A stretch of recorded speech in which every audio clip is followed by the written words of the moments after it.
Olá, olá, estamos aqui mais uma vez no Estúdio Chip 78, Histórias de SJC, dessa vez com um psicólogo clínico, São Paulino, marombado, bodybuilder, um cara incrível, sensacional, Lucas Bustamante. É um prazer te receber aqui, meu amigo. Se Pra- apresenta aí pro pessoal. Prazer é todo meu, gostei do marketing que foi feito aí. Curtiu? E a gente está aqui para falar um pouco de, principalmente, saúde mental voltado nos ambientes de trabalho, né? Com essa nova atualização, então eu tenho auxiliado bastante os empresários e as pessoas para entender um pouco o que fazer, como gerenciar, né? E aproveitando, me apresentando, sou psicólogo clínico e organizacional, então parte clínica, psicoterapia, atendo também, público adolescente, adulto, e faço essa assessoria psicossocial também para as empresas, né? Unindo aí a minha especialidade em avaliação psicológica, então através dos instrumentos eu consigo avaliar riscos psicossociais, vulnerabilidade do trabalho, estresse, os fatores que influenciam na dinâmica do trabalho, a gente consegue fornecer um relatório, um parecer abrangente aí. Legal, Lucas. E antes da gente se aprofundar mais nesse tema, conta um pouco da sua origem, o que que te levou a se tornar psicólogo, né? Você tá aí, pode-se dizer, talvez, né, nos primeiros anos aí da sua carreira, e conta pra gente um pouco. Tá? Eu nasci e criado aqui em São José dos Campos, né? Tive um período que eu fiquei em Taubaté para fazer a faculdade, depois eu voltei. São José é uma cidade com muitas oportunidades assim, de trabalho, de contatos, então acabei me firmando aqui.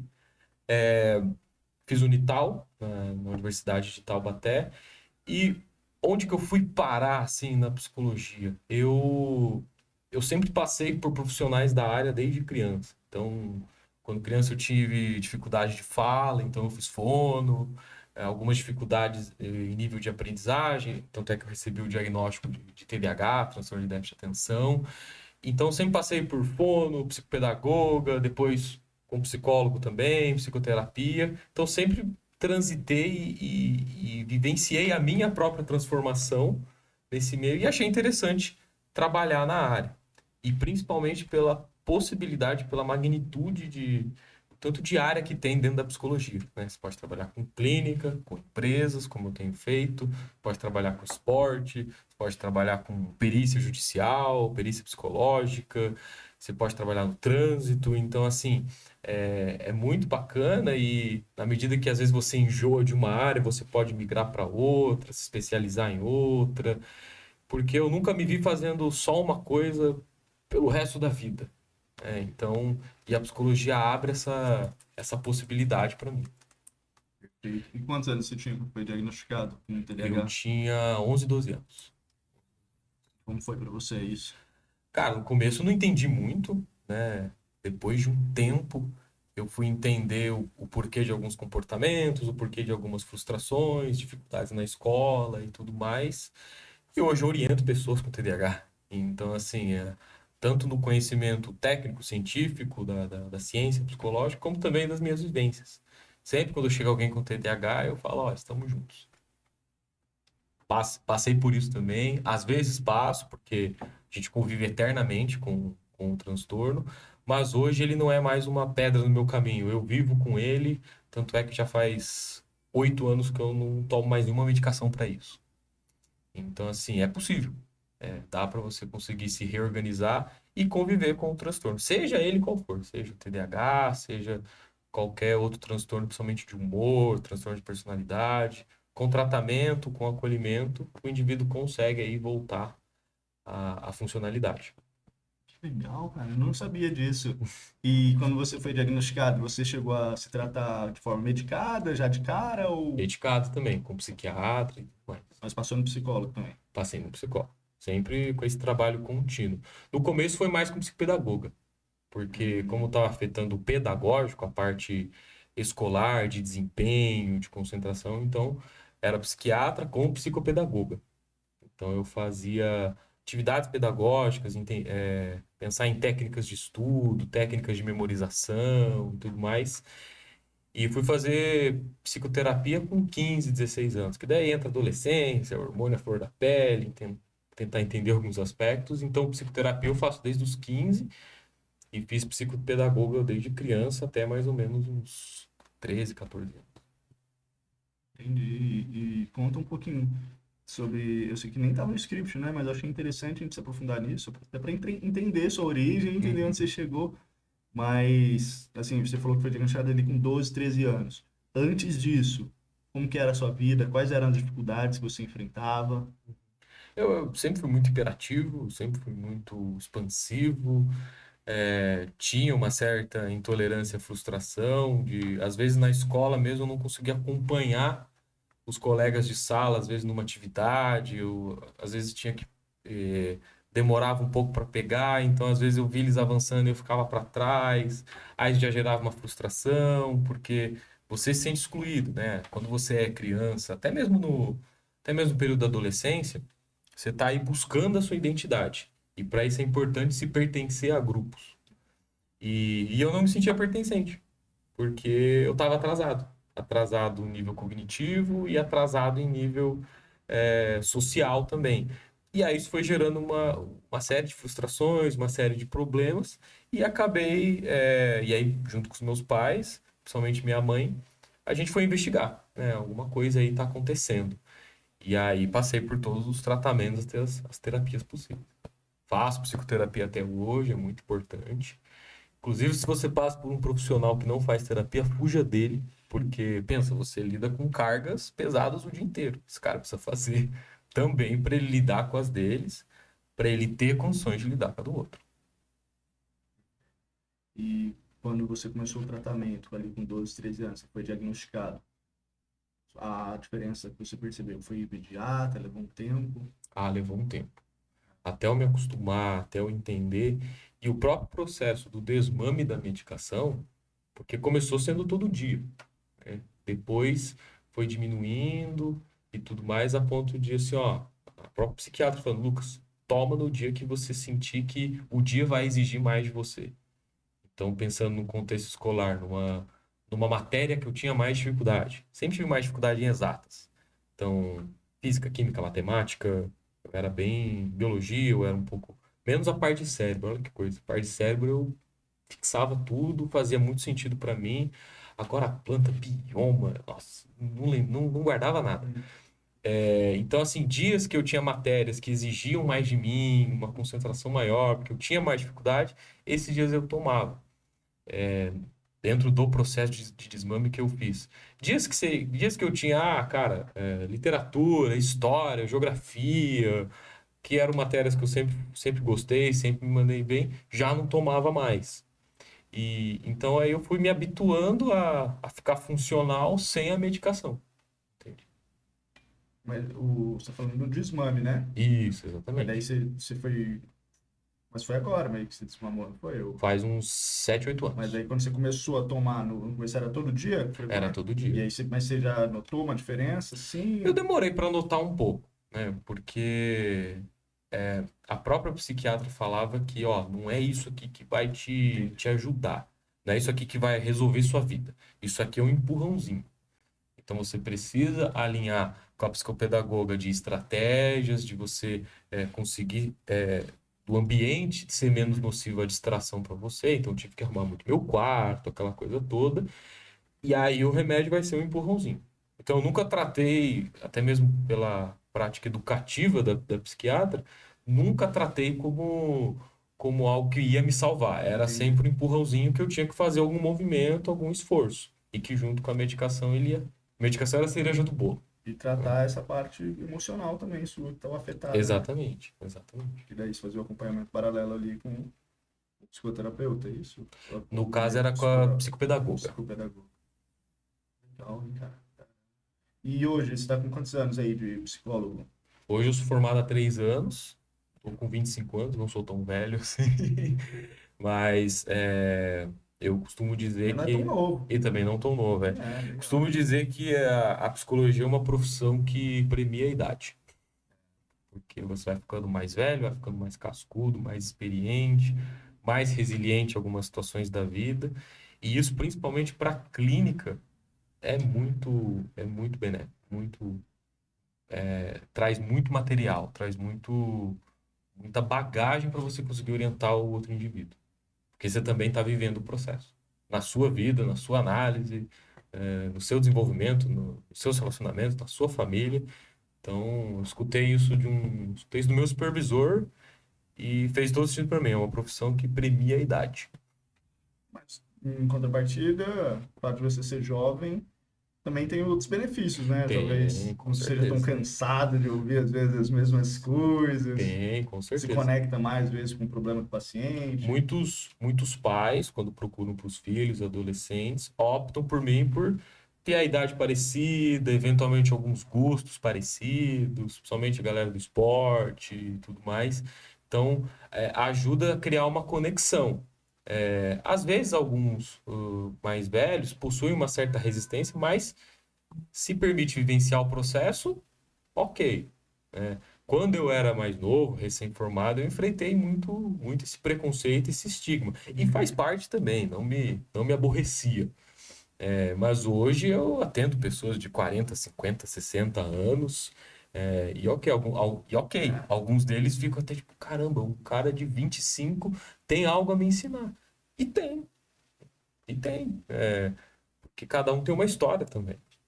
Então, é, com os mais jovens, às vezes rola aquela identificação, e com os mais velhos, às vezes aquela quebra do estigma, que é o que a gente vê bastante. E hoje, até aproveitando esse gancho, para falar um pouco, você está começando a adentrar na parte das empresas também, né? Isso. Fazer a parte, seria psicoterapia também dentro das empresas, o acompanhamento psicológico, né, as avaliações. Não, na verdade, já faz mais de anos que eu tenho feito esse trabalho com avaliação psicossocial, né? E aí são coisas diferentes. Avaliação psicossocial voltada ao trabalho, algumas funções, principalmente trabalho em altura, trabalho em espaço confinado, quem trabalha com eletricidade, para compor lá o PCMSO, que é o Programa Médico de Saúde, de Controle Médico de Saúde Ocupacional do Trabalhador, ele precisa passar por alguma bateria de exames. Então ele passa no clínico, ele afere pressão, todo aquele funcionário CLT, quando vai fazer a admissão ou o periódico, ele tem que passar por uma série de exames. Em alguma delas é obrigatório a avaliação psicossocial, que é basicamente avaliar a aptidão desse indivíduo para exercer essa função. Basicamente, a gente está prevenindo a morte dessa pessoa. Então, você pensa uma pessoa que vai trabalhar com eletricidade, ela tem nível de atenção muito baixo, isso pode gerar um problema, pode causar um acidente. Então, a gente tem que ser criterioso. Então, essa parte eu fiz como estagiário por muitos anos e depois de recém-formado eu voltei a trabalhar na área, porque por ter trabalhado muitos anos como estagiário, fiz bastante contato e aí voltei e estou fazendo isso até hoje. O que a gente incluiu agora, há mais ou menos um ano até aqui, é a análise de fatores de riscos psicossociais, que daí não é analisar o indivíduo, é avaliar o ambiente que esse indivíduo está inserido. Então, uma coisa é avaliar a aptidão do indivíduo para exercer a função, outra coisa é avaliar o ambiente que ele está inserido, e a queixa principal, a pergunta central que tem que ser feita é qual a probabilidade desse ambiente de trabalho ser nocivo à saúde mental dele. Então aí você tem que avaliar questões de sobrecarga, questões de comunicação, se tem uma cultura de feedback, se tem até uma subcarga, porque a gente fala muito da sobrecarga, então o indivíduo que está sobrecarregado de serviço. Mas a subcarga também é um problema, porque se você deixar uma pessoa ociosa, né, no ambiente de trabalho, sem função, isso pode gerar um problema também na autoestima da pessoa, na dinâmica do trabalho e tudo mais. Então a gente avalia esses fatores de riscos e como isso afeta os trabalhadores, os colaboradores. E você falou que você, durante o estágio mesmo, você já meio que foi para essa área. O Isso, que te exatamente. levou para ir para esse caminho? Foi indicação, né? E aí acabei passando no processo e trabalhei dois anos e meio, assim, ininterruptos com isso. Aplicando teste, corrigindo teste, emitindo laudo, sempre supervisionado por um psicólogo. Tinha um psicólogo me supervisionando, era o CRP dele que, que assinava, né? Era sempre o CRP dele. E aí eu fui pegando essa prática, comecei a gostar da área de avaliação psicológica. E fui, às vezes, assim, na própria faculdade mesmo, a gente nem via alguns testes, que eu já tinha conhecimento pela prática, e eu ia lá e estudava os testes no manual. Então, hoje eu tenho uma bateria de testes lá no escritório que eu uso para diversas funções. Então, teste de personalidade, testes cognitivos, atenção, memória, funções executivas, que é a capacidade de tomada de decisão que a pessoa tem, e testes voltados para orientação profissional, então avaliação de gostos, avaliação de interesses profissionais e tudo mais. E aí eu me especializando nessa parte de avaliação psicológica. E dentro da avaliação psicológica você consegue trabalhar em várias funções. Nessa parte do trabalho, no trânsito, não trabalho no trânsito, mas é possível também. Uhum. Para manuseio de arma de fogo, então avaliar a aptidão do indivíduo para manusear uma arma de fogo, tem que ser credenciado na Polícia Federal e tudo mais. Orientação profissional, que entra também, tá? Faço bastante. E procedimentos cirúrgicos, como um todo. Então, bariátrica, vasectomia, laqueadura, cirurgia de mudança de sexo. É, é muito importante, em algumas delas até obrigatório, passar pela avaliação e o acompanhamento psicológico. Porque Antes e depois. antes e depois. Porque é um processo, é uma mudança para sempre, né? Então, como tá o seu mental, como tá a sua estrutura cognitiva e de personalidade, o quão saudável você está para tomar uma decisão como essa. Por isso que é importantíssimo fazer a avaliação e o acompanhamento para esse tipo de demanda de procedimento cirúrgico. Interessante, hein, cara?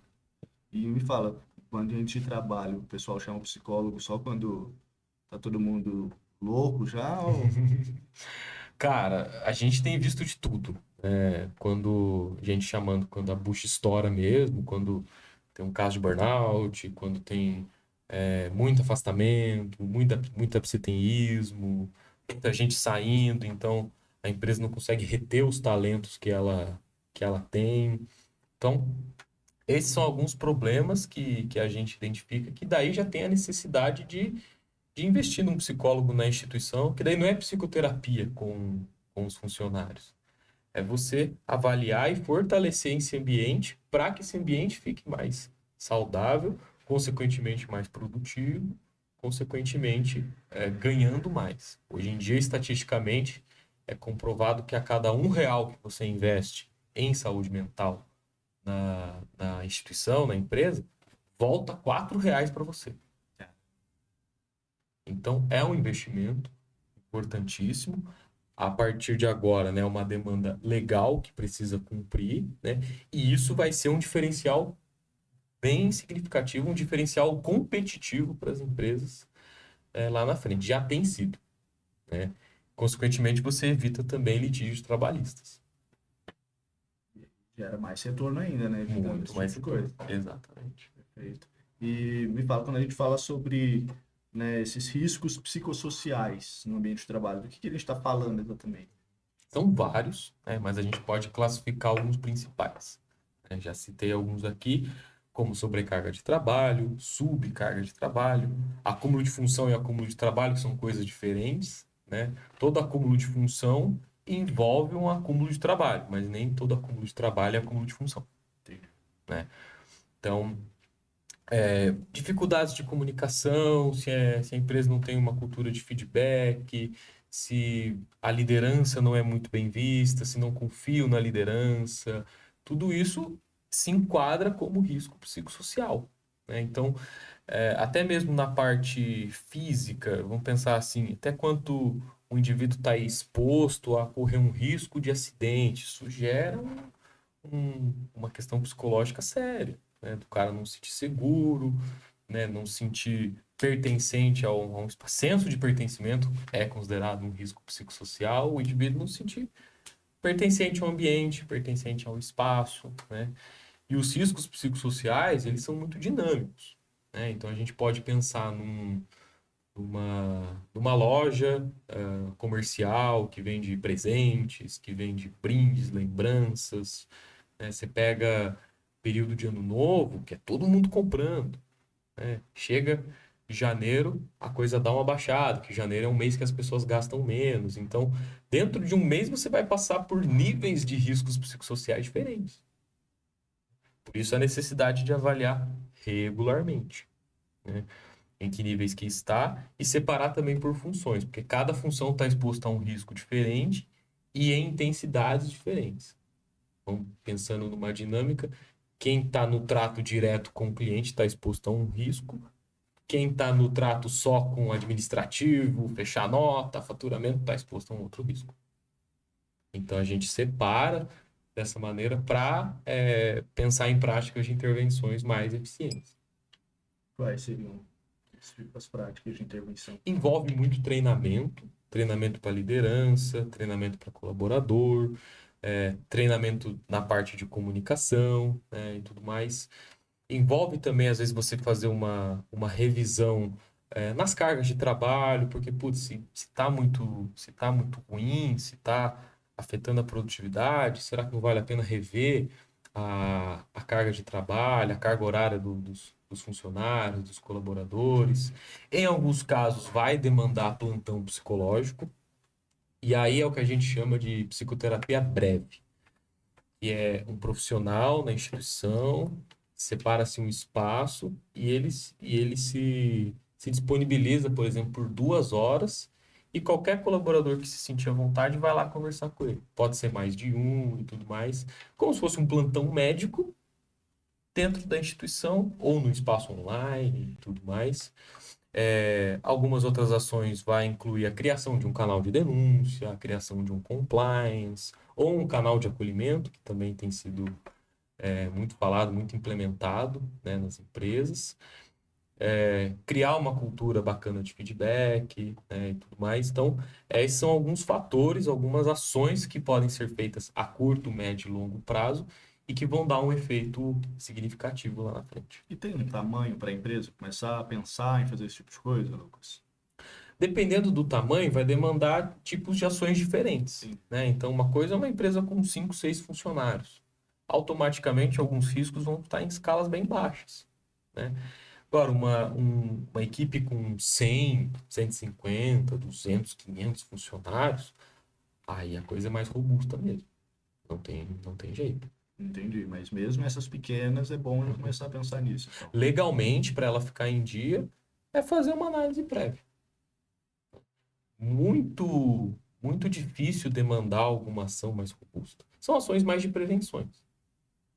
Mas por lei, para ficar em dia, mesmo que tenha um funcionário registrado CLT, é com ele. É com ele que você vai fazer essa análise.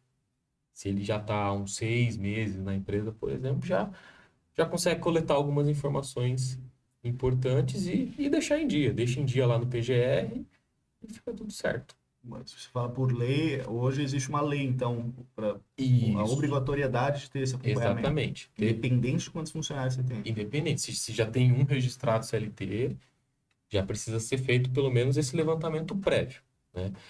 O que aconteceu? 27 de agosto de 24, o Ministério do Trabalho entendeu que, ó, gente, o país está sofrendo com uma série de afastamentos por questões de saúde mental.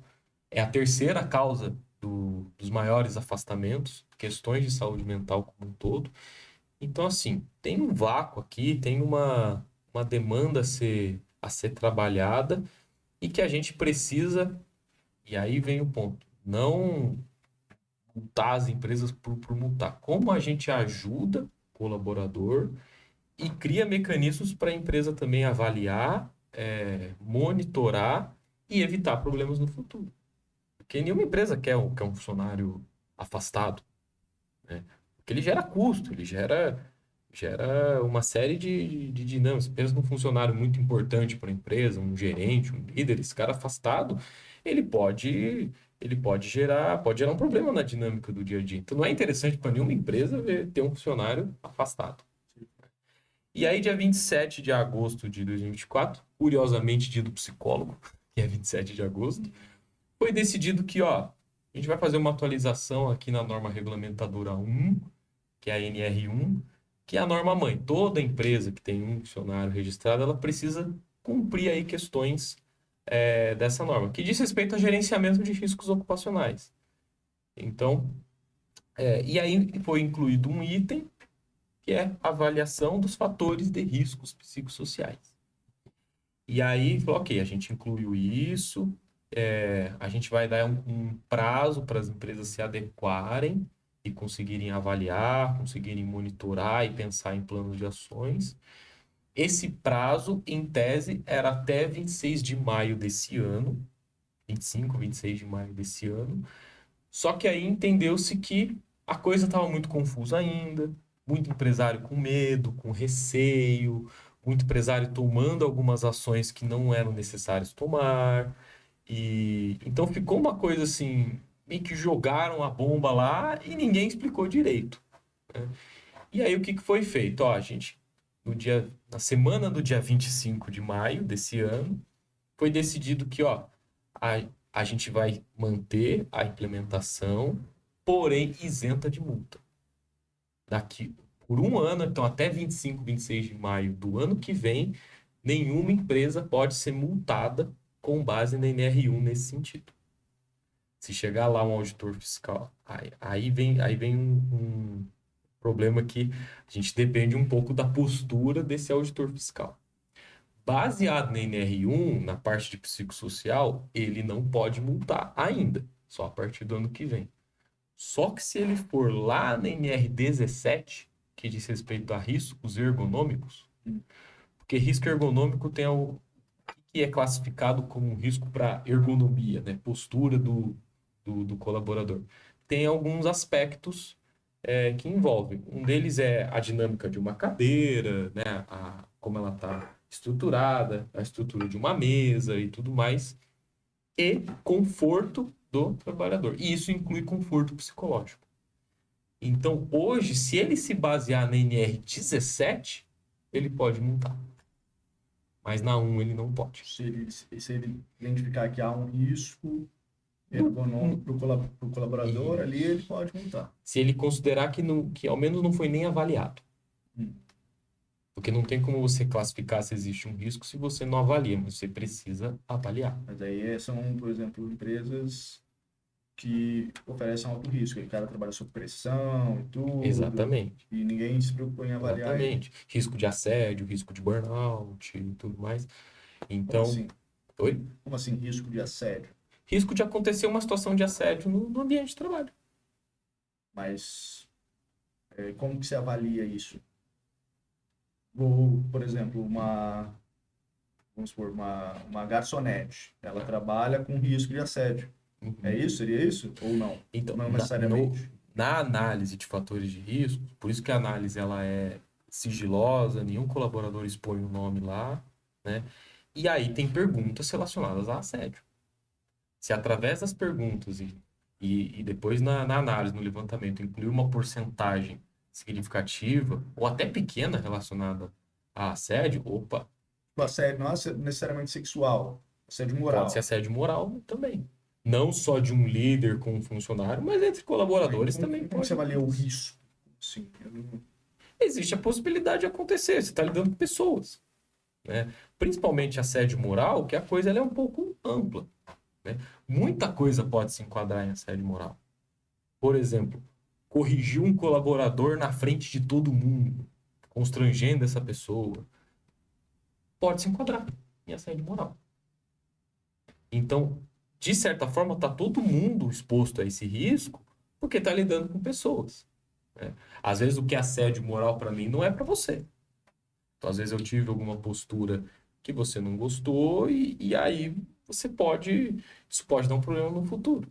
Se a empresa não tem uma estrutura de comunicação e tudo mais, isso pode se enquadrar e gerar um problema no futuro. Então, de certa forma, todo ambiente está exposto a esse tipo de risco. No levantamento, a gente vai ver a porcentagem. Se já teve uma situação, se está numa porcentagem significativa, aí tem que ver se tem uma CIPA e tudo mais. Então, você não colocar isso, por exemplo, risco nulo de assédio, e acontecer uma situação, você pode ter sérios problemas. no caso, dono da empresa. Exatamente. Ele falou que o risco de assédio é nulo. E aí aconteceu. Aconteceu. Um funcionário alegou assédio moral. Não necessariamente contra o dono, mas com um colega e tudo mais. Tem que refletir, por exemplo, putz, eu dou feedback para os meus funcionários? É. Sim. Exatamente. Então tem um pouquinho de risco ali. Exatamente. Eu Então, por exemplo, trabalho com algo algo que é caloroso, assim, às vezes, né? Que mexe com a emoção, às vezes, aí já é só mais um pontinho, é isso? Exatamente. Tudo isso compõe a análise. Então, numa ação judicial lá na frente, e já tem ações judiciais na Justiça do Trabalho, já tem muito juiz julgando com base na NR1, né, mesmo ainda isento de multa, mas existe já o entendimento que está todo mundo exposto a esse risco. Então, você conseguindo comprovar que você fez um levantamento, que você auxiliou esse colaborador, que você fez uma investigação interna, uma questão de assédio, por exemplo, você fez uma investigação interna, que você afastou a suposta vítima ou o suposto vítima do suposto assediador, mas você comprovando que você fez essas ações, isso no termo até jurídico é prova positiva. Entendi. Então, uma prova de que você fez alguma coisa para conter esse dano. Se não tem nada de assédio no PGR e acontecer, putz, eles vão pegar aí. Pelo menos é o que a gente tem visto. Né? Principalmente, né, teve concurso para auditor fiscal no trabalho. Entraram aí, acho que 800, 900 novos auditores fiscais. Então, o recado é que a fiscalização vai acontecer. De certa forma. Não sei, você conhece algum empresário que passou por uma auditoria fiscal do trabalho? Eu também não, mas a gente é bom não contar com isso. E também, como você disse, ainda não começou de fato, né? Exatamente. Então, é aquilo, né? As pessoas às vezes vão só acompanhando, mapeando. Existe Mas você não acha que você, como profissional, não existe também uma subjetividade na avaliação desse quesito? Total. E isso não é um risco? Porque, por exemplo, vigilância sanitária, algo mais palpável, né? Sim. E mesmo assim a gente vê, às vezes, muitos casos de abuso de autoridade, assim, né? Pessoas que são assediadas ali pelos auditores para pagarem algo que às vezes está tudo certo. Exato. Não é um risco também, assim? Pode, né? A cartilha do Ministério do Trabalho a respeito disso, ela é muito clara, que você vai avaliar o ambiente e não o indivíduo. Apesar de que essa análise vai ser composta pelos indivíduos, pelos colaboradores, no final vai ser uma porcentagem que vai ser avaliada, uma intensidade desse risco. Ok, é um risco de acordo com uma análise de 10, 15 colaboradores. Sei lá, é um risco, os 10, 15 colaboradores, a junção das respostas desses 10, 15, por exemplo, foi considerada uma porcentagem de um risco baixo. Ok, não inclui ações emergentes a serem feitas. Risco baixo, então às vezes já existe algum plano de ação voltado para esse risco e é indicado manter, ou às vezes aprimorar e tudo mais. Então, a gente está suscetível a uma análise, a respostas bem subjetivas, mas o que vai valer é a análise do ambiente. Entendi. Vamos supor, tem um rapaz lá no time que é problemático, a opinião dele pode ser uma, mas o que vai contar é vai contar de todas as pessoas ali, a média ali. Né? Exatamente, que daí vai compor a análise desse grupo desse grupo que compõe as funções, desse ambiente, desse cargo e tudo mais. Então, vai ser isso. Perfeito. E você conhece já casos, Lucas, em que o ambiente de trabalho afetou realmente ali o profissional de forma negativa? Sim. Eu recebo bastante na clínica, casos da pessoa não ter mais vontade de ir trabalhar, da pessoa na porta do trabalho desenvolver uma crise de pânico e não conseguir entrar, não conseguir trabalhar. Eventualmente consequências no corpo, eventualmente uma alopécia, que é oriunda de um transtorno depressivo, de muita pressão, de muita carga emocional, né? Então a gente vê, na clínica chega bastante, né? Questões de ambiente, questões de sobrecarga, e aí o ambiente de trabalho passa a ser muito nocivo. A gente tem que entender que, vamos pensar em uma pessoa que trabalha 8 horas por dia, né? É um terço do tempo só em trabalho, né? Se a gente considerar que às vezes pega ônibus para ir, ônibus para voltar, às vezes 2 horas para ir, 2 horas para voltar, então já são 12. Metade do dia só voltado ao trabalho. De alguma forma, esse trabalho tem que ser minimamente atrativo. Minimamente atrativo, porque ficar metade do dia, ter metade do seu dia comprometido com algo que não é atrativo para você, que não é acolhedor com você, que você não sente pertencente ao espaço, gera muito problema. E aí não oferece um espaço para ao menos eu conseguir expressar isso e nenhuma possibilidade de mudança, nem um plano de carreira, nenhuma possibilidade de desenvolvimento dentro daquele espaço.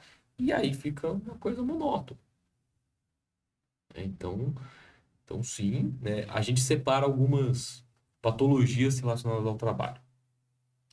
Tem patologias que têm o trabalho como fator desencadeante. Então, o trabalho desencadeou a patologia nesse indivíduo.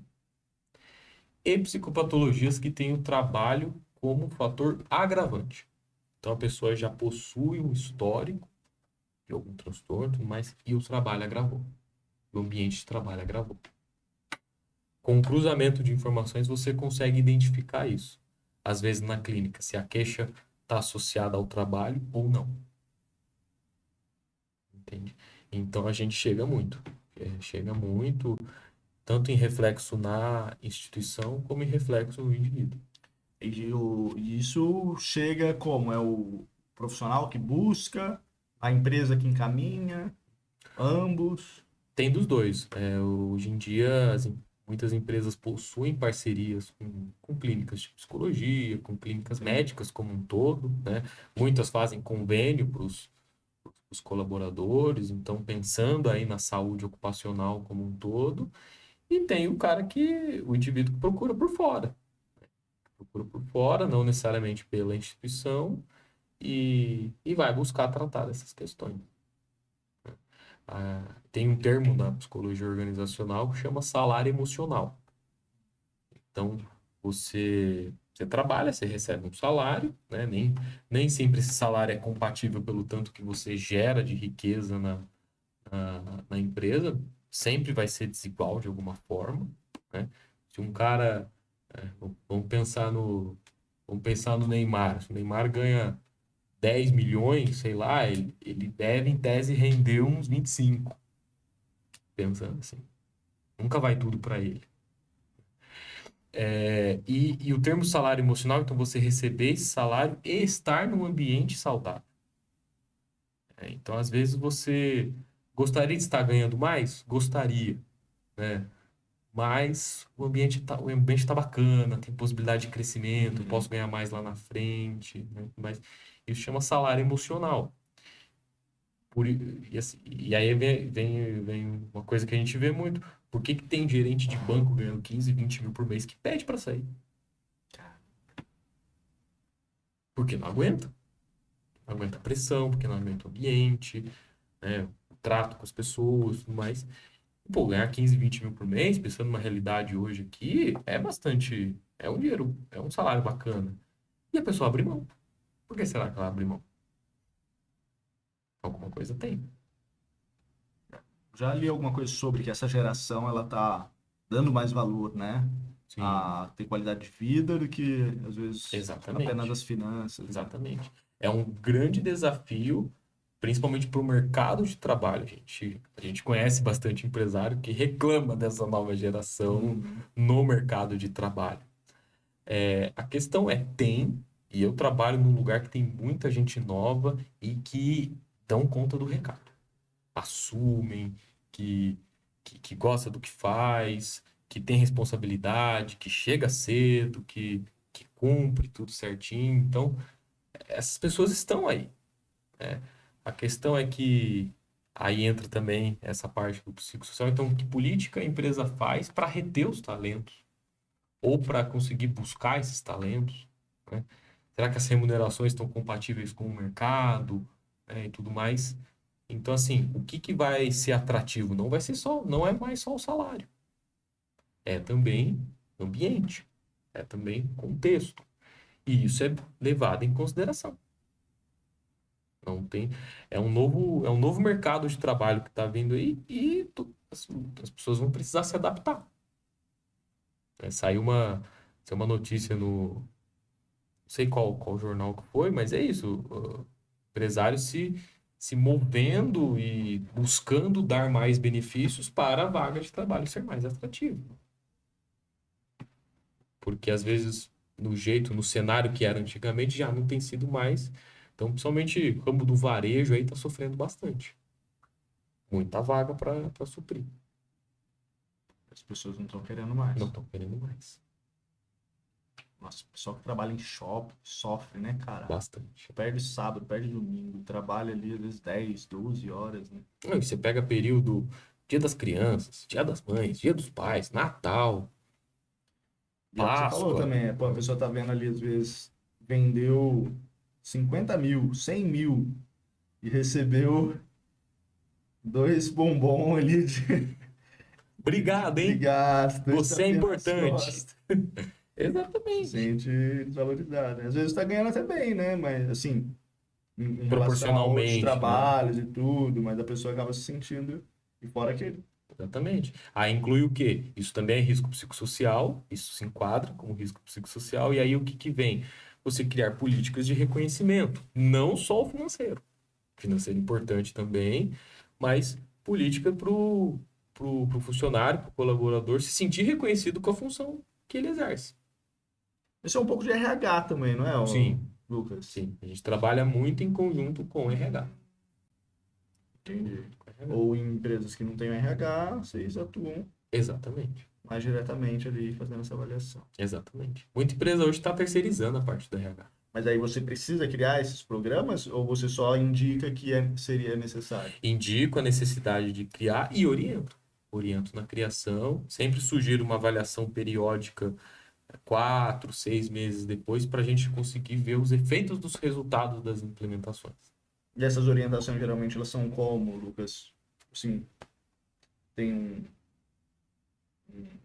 uma receita de bolo aí das orientações ou é algo mais personalizado É, da é empresa? muito voltado para a realidade da empresa. Entendi. Voltado para a realidade da empresa. E aí a gente fica junto, a gente vai orientando, vai dando esse suporte. Por isso que eu gosto do termo assessoria psicossocial. Porque é um suporte, é uma assessoria que dá para a empresa, para o RH, para os líderes. E a gente tem visto também, algo importante a se falar, a tendência é que daqui a uns 5 anos a gente veja uma escassez de líderes. Por que isso? Pouca gente Eu querendo vi alguma assumir, coisa sobre isso aí pouca mesmo. gente querendo assumir esse papel. Devido à alta responsabilidade e tudo Pressão. mais. Exatamente. Então vai ser cada vez mais importante formar líderes. Formar líderes, capacitar, nem sempre, às vezes, buscar alguém de fora, às vezes ver potencial de desenvolver alguém de dentro, alguém que está lá no dia a dia, batalhando, né? E então a tendência é que a gente veja aí uns 5, 10 anos uma escassez. Porque os novos não estão querendo assumir essa responsabilidade. Então vai ficar um vácuo. Então vai ser mais importante ainda reter e formar. Formar investir em treinamento e capacitação para líder. Não vai, Senão vai ser uma escassez vai forte. quebrar ali, né? Da mesma forma, a tendência é que falte profissionais de saúde mental pelo aumento de demanda. A tendência é que falte profissionais. Muito doido no mundo, cada vez mais. Exatamente. Em relação à NR1, o que ela significa exatamente? O que é essa sigla? Uhum. E. Norma regulamentadora. Ah, Então tem mais de entendi. 30, né? NR10, por exemplo, é sobre trabalho em eletricidade. NR33 ou 35, se eu não me engano, diz respeito a trabalho em altura, trabalho em espaço confinado. Então, cada norma regulamentadora, NR, diz respeito a um risco, a uma demanda que cada colaborador está inserido e exposto. NR17, que eu te falei, ergonômico. Entendi. As Ergonômico. NR, então, essas NRs estão dentro de uma determinada lei, é isso? Isso, exatamente. E diz respeito à segurança ocupacional. Perfeito, perfeito. E muitos empresários hoje eles veem a parte do investimento ali na avaliação de risco psicossocial e tudo como um custo, né? Como fazer ele entender que isso é um investimento, Lucas? A gente vive, aí entra num aspecto cultural que a gente vê no Brasil como um todo, que a gente não faz para cada área que a gente pensa, né? Lembro do Antônio falando hoje no grupo, dentista, que as pessoas não fazem prevenção, manutenção de ir no dentista de 6 em 6 meses. E aí pode desencadear problemas sérios e tudo mais. Então a gente não tem muito uma cultura de investir em prevenção, né? Se você não investe em prevenção, você vai ter que, se aparecer no problema, você vai ter que remediar. O custo da remediação, ele é maior. Então, o custo de uma... Então, eu não vou prevenir, só que eu vou ter um custo de remediar rotatividade grande, de gente que não fica, que não passa no período da experiência. Eu vou ter que remediar custo com afastamento, eu vou ter que remediar custo, eventualmente, com uma ação trabalhista. Então, a importância é que você investindo agora, identificando o problema agora, você vai evitar esses custos lá na frente, porque você está agindo preventivamente. Então, é um investimento que você faz para você evitar problemas, principalmente financeiros, lá na frente. Perfeito. E em relação à isenção fiscal, existe isso? As empresas se adequarem? Hoje em dia, não tem nada concreto assim em lei. Tem um movimento muito forte, né? Com deputados, né? Um movimento muito forte em Brasília de promover isenções fiscais para empresas que promovem saúde mental. Mas tem certificação. ISO 4.003, se eu não me engano, que as empresas recebem certificação de empresa promotora de saúde mental. Ela passa por uma avaliação rigorosa, alguns critérios ela tem que cumprir, por exemplo, tem que ter canal de denúncia. Para ter essa certificação, tem que ter canal de denúncia. E passa por avaliação regular de 2 em 2 anos. E assim, você receber uma certificação é uma notoriedade para a reputação da empresa, né, e tudo mais. Então, ainda a gente não tem nenhum movimento concreto de lei na parte de isenção fiscal, mas a tendência é que tenha. Porque daí é um incentivo a mais para poder investir. Já tem movimentos, já tem projetos de leis nesse sentido, mas nada ainda cravado, sancionado, mas a tendência é que tem. O simples fato de ter essa alteração na NR1 é uma porta de entrada para várias outras mudanças que a gente vai sofrer aí ao longo dos anos. Vai passar ao longo dos anos. Porque é um problema visível. E saúde mental tem sido um custo para as empresas. Eu imagino que, por ser um custo para as empresas, acaba sendo para o governo também, né? Total, total. Para o Porque, INSS, com exato. afastamento, tudo mais, para todo mundo. A OMS já falou, saúde mental custa 1 trilhão ao ano. Problemas oriundos de saúde mental por ano custa 1 trilhão. Então gera aquilo por INSS, o cara que poderia estar ganhando mais está Exatamente. encostado, não tá gerando. Exatamente. Porque qual que é o... até pensando numa... Que muita gente me pergunta, né? Mas qual a diferença de um trabalho clínico para um trabalho organizacional? Né? Pensando no indivíduo. O trabalho clínico é a política do acolhimento. Então você recebe a demanda, acolhe, orienta, inicia um processo de psicoterapia. No indivíduo, na organização, querendo ou não, é fazer ele se tornar funcional de novo, porque doente ele não produz. Infelizmente é isso. Parece uma lógica fria, mas é isso. Porque doente, né, ansioso, com depressão, com burnout, ele não produz. E gera impacto. Então, sim, deixa de. Tem o custo do afastamento, por exemplo, e uma organização está deixando de arrecadar. Que às vezes deixa de gerar mais empregos e tudo mais. É um efeito bola de neve que as pessoas não têm ideia. Existe realmente uma lógica por trás disso. Então, né? Existe. Não é só simplesmente uma lei que vai beneficiar os psicólogos. Vai É, beneficiar todo mundo. não, e tanto é que a norma é um erro da norma, ela não especifica quem deve fazer esse inventário. Como assim? Ela não obriga. Não está escrito lá, tem que ser um psicólogo para fazer. Sério? Então isso abre espaço para gente que não é do ramo querer se meter Aí o coach lá. e fazer algo mal feito. Né? Um técnico de segurança do trabalho, se ele tem a aptidão, se ele se capacita, ele pode fazer. Entendi. Né? É igual o contador também. Eu posso Exa- fazer meu imposto de renda sozinho. Exatamente. Mas daí Mas você a vai chance de eu me arriscar? ferrar é bem Vai maior. arriscar uma malha fina aí, o leão da Receita Federal batendo na tua porta. Não dá. Então é isso. Né? Perfeito sua linha de raciocínio. Então a norma ela não especifica quem deve fazer. E a forma como ela foi vendida num primeiro momento foi muito assustadora para o empresário. Porque daí ele pensa, é mais ação trabalhista, é mais custo, é honorário com o advogado. Cara, eu não vou dar Na conta. verdade, é o contrário. Na verdade, é para ajudar. Se ele É fizer um, isso, talvez ele é um minimize mecanismo, o risco é um de mecanismo para trabalhista. você prevenir. Porque eu não quero ter esse problema no futuro. Só que foi vendido de uma maneira muito amedrontadora. E aí, muito empresário ficou receoso. Putz, mais um, né? Mais um empecilho, mais uma corda no pescoço do empresário. Muito esclarecedor, E né, essa não é. informação. Poxa. Realmente, eu confesso que sou um dos que pensava dessa forma. Era mais coisa, eu tenho que cumprir.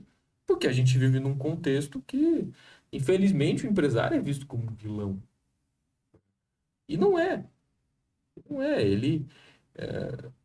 Né, você pega a média aí até do que fica pro empresário, às vezes, de prolabore. Tem empresário ganhando menos do que o funcionário dele.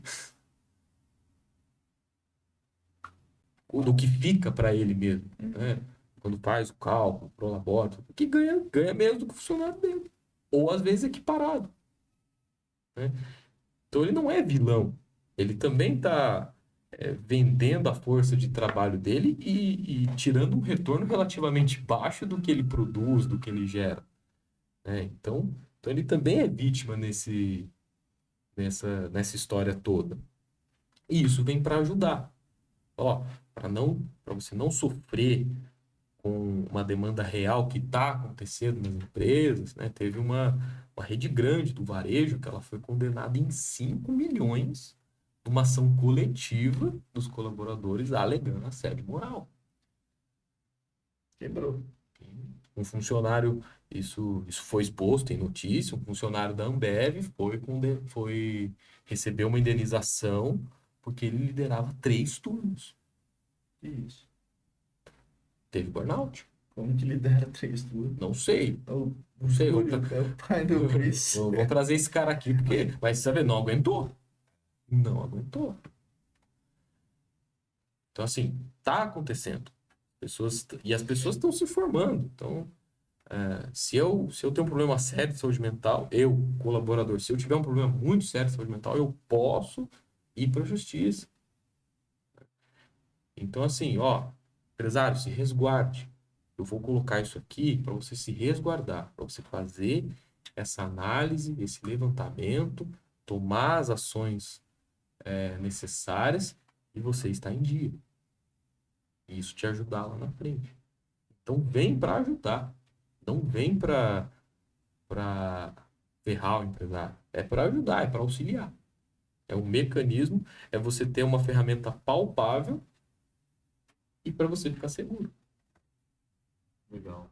E em relação a, por exemplo, o profissional que é PJ, ele entra nessa avaliação também? Vamos supor, a empresa tem ali alguns colaboradores que são PJs. Uhum. Eles entram nessa avaliação? Olha, quanto mais, melhor. Quanto mais colaboradores, melhor. Se esse cara tá num contexto do dia a dia, então ele também tá suscetível ao ambiente, vale a pena.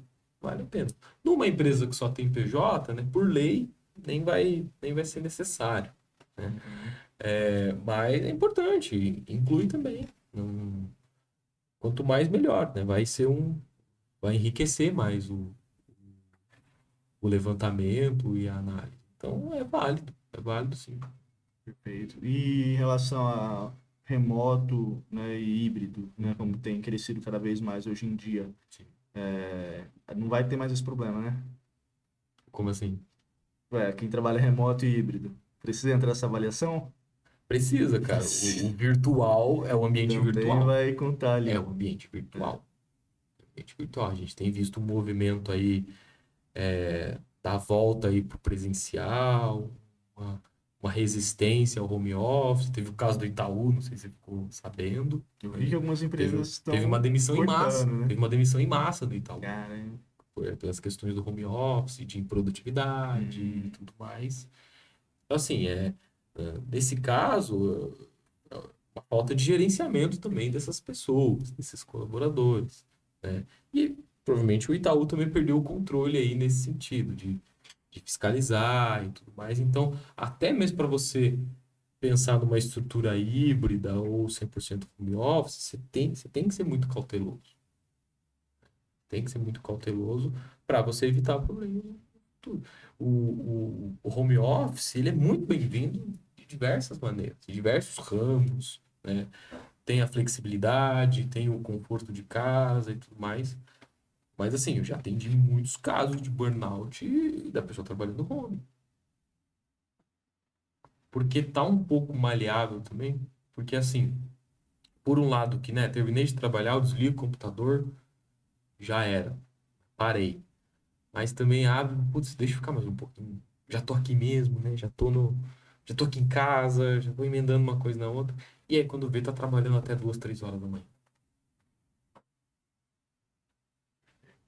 e em relação, eu sei que é algo muito novo, então surgiu essa dúvida aqui agora, não sei se você vai saber me responder, mas quando um colaborador ele está no híbrido ou no remoto e eu estou avaliando o ambiente, o risco psicossocial do ambiente, Isso.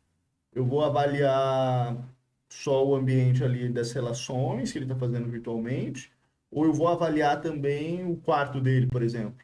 É o ambiente das relações. O ambiente das relações, né? As reuniões, isso isso entra na análise e o que que ele faz no trabalho também. Né? Qual que é a dinâmica dele, o que que ele faz, né? Qual setor ele pertence, e aí vai entrar também. Perfeito. Eu fico imaginando porque assim, pô, se o cara trabalha num quarto tudo escuro, sujo, sabe, bagunçado, Sim, sim. cara, ele tá num risco ali psicossocial, correto ou Sim, não? sim. Mas aí conta para a empresa ou Ah, não? Porque o pra, cara é não tem para controle, ele, é né? para ele, É. né? Teve dois casos no X do trabalho, não sei se você ficou sabendo, mas percebe como isso dá pano para manga e assim, eu posso responder que sim, mas um juiz pode entender que não, né? Mas em tese não, em tese não se enquadra, é a casa dele, né? Uhum. Teve dois casos no Justiça do Trabalho, não sei se você ficou sabendo. O cara caiu da cadeira no home office, processou a empresa, que em tese a empresa tinha que oferecer uma cadeira adequada, né? E ele ganhou essa indenização. Ele ganhou. Eu acho que eu li algo sobre Ele isso aí, ganhou. né?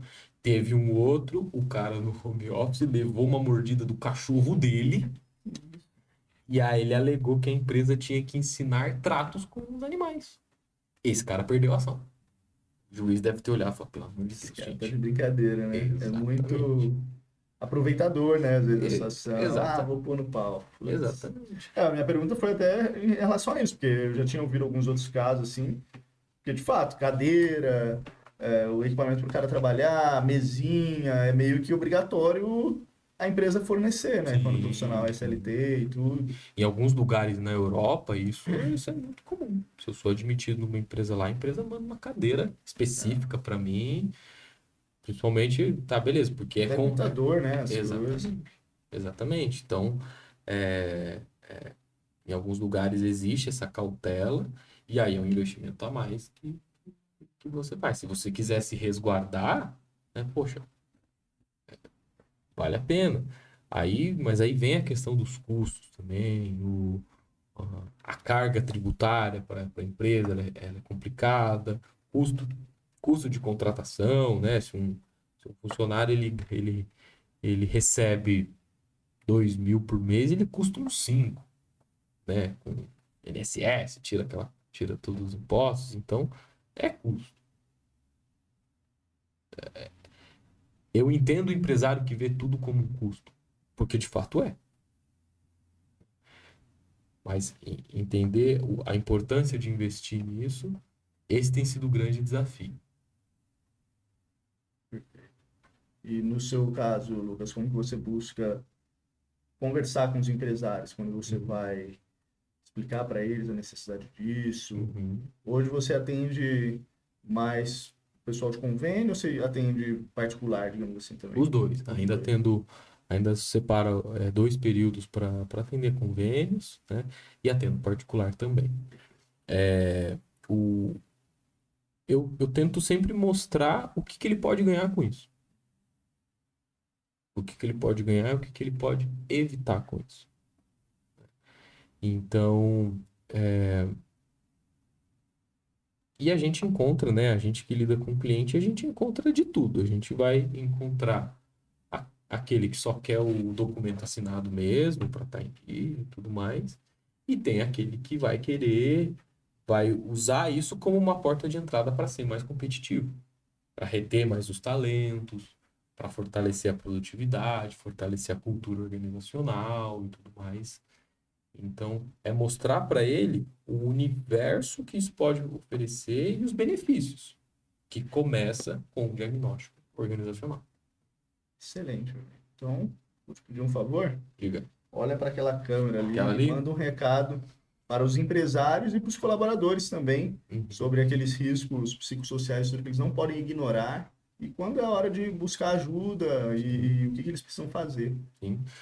O que eu diria para o empresário é se atente a essas questões. A gente tem visto, tanto em números como também em vivência, né? Se você fizer uma breve levantamento, conversar com algum empresário colega, certamente vai ter alguém que teve algum funcionário com afastamento por questões de saúde mental. Então, não deixe para depois, não deixe eventualmente uma ação trabalhista chegar, não deixe um problema muito sério acontecer.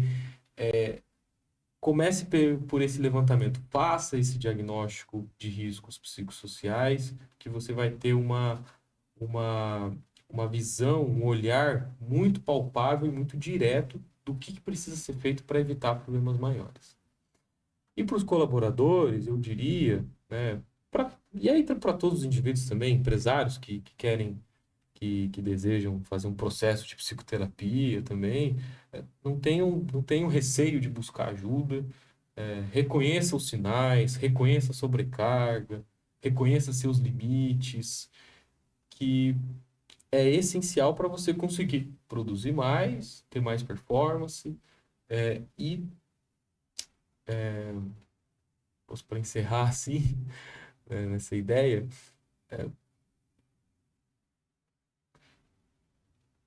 vocês nunca vão se arrepender de buscar ajuda, seja ela qual for. Buscar ajuda não é sinal de fraqueza, é sinal até de que você foi forte o suficiente, você aguentou o suficiente. Então não tenha receio de buscar ajuda para a sua empresa, para a sua organização e para si próprio também, porque para você performar, para você liderar, para você exercer atividade empresarial, você também precisa estar bem consigo mesmo, né? Que antes de um CNPJ tem um CPF.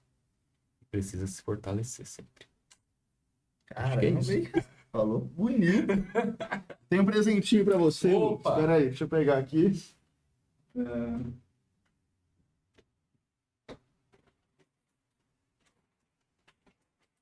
sei que você é fitness, mas Ah, tem que quebrar aí a dieta qualquer dia. muito obrigado. Eu que agradeço Quebrarei com gosto. pela sua querido. presença, pela conversa. Obrigado pela Foi legal oportunidade. demais, cara. E esclareceu muitas dúvidas. Eu tenho certeza que vai esclarecer as dúvidas de muitas pessoas também. Espero que tenha sido útil, espero que tenha sido Eu gostei bastante da conversa, Eu né? também. Toda vez que eu converso com o Otávio, gente, a gente fica, se deixar, a gente fica horas conversando, então seria uma coisa, acredito que tenha sido muito leve, muito tranquilo de ser feito, porque a gente tem uma sinergia legal, né? E espero que para você, que telespectador, que esteja ouvindo, que faça sentido para você, que de alguma forma você saia com algum aprendizado aqui desse podcast, desse bate-papo. Aí, amigo. Tem mais algum ponto que você gostaria de falar? Você acha que ficou faltando? Não, com tudo que a gente alinhou foi isso mesmo. Minhas redes, né? Meu Instagram, Bustamante Psi, vira e mexe tem conteúdos voltados para a área de saúde mental, principalmente saúde mental organizacional, nas empresas, nas instituições. Então, podem seguir lá, tem meu link. De lá já tem meu LinkedIn, já tem os meus outros contatos e se fizer sentido, quem quiser entrar em contato, estou super à disposição. Excelente. É isso aí, então. Vamos nos pedindo aqui. Muito obrigado, né? Você que está nos assistindo depois, né? Aí da gravação. E faça a NR1. Você que é empresário, tem sua empresa, você que é colaborador, não brinca com a saúde mental também. E é coisa séria, gente. Vamos cuidar aí, porque saúde em primeiro lugar, principalmente na mente. É isso aí. Valeu! E aí, meu amigo? Deixa eu pausar a gravação aqui, para a gente poder falar besteira.